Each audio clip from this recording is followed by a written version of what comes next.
রাস্তা সংস্কারের জন্য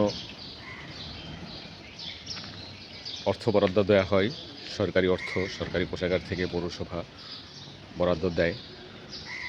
পর্যাপ্ত বরাদ্দ থাকলেও কাজের মান সেই নিম্নমানের মধ্যেই রয়ে গেছে। পৌরসভা এই নিম্নমানের কাজ থেকে আর উঠে দাঁড়াতে পারছে না। কিন্তু অন্যান্য পৌরসভা বা অন্যান্য শহরের রাস্তাগুলো আমরা যদি ধরি, বিরাসার থেকে লালপুরের রাস্তা কিংবা সুলতানপুর থেকে আখাউড়ার রাস্তা, এসব রাস্তার মান ভালো হলে শহরের রাস্তার মান এত নিম্নমানের কেন হবে? বাজেট তো ঠিকই হচ্ছে। এখানে কি শুভঙ্করের ফাঁকি এরকম নয় তো?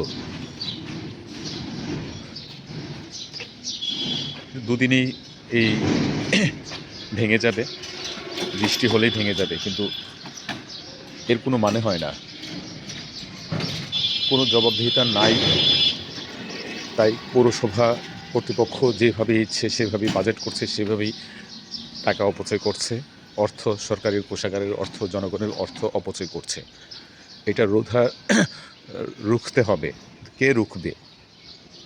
পৌরবাসীর তো এই সমর্থন নেই যে এটা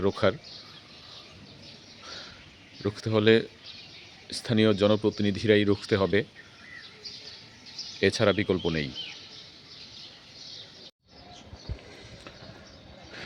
রাস্তার কাজ দেখলেই বোঝা যায় যে কাজের মানের কতটুকু গ্রহণযোগ্যতা আছে। ব্রাহ্মণবাড়িয়া পৌরসভা এইভাবেই জনগণকে ধোঁকা দিয়ে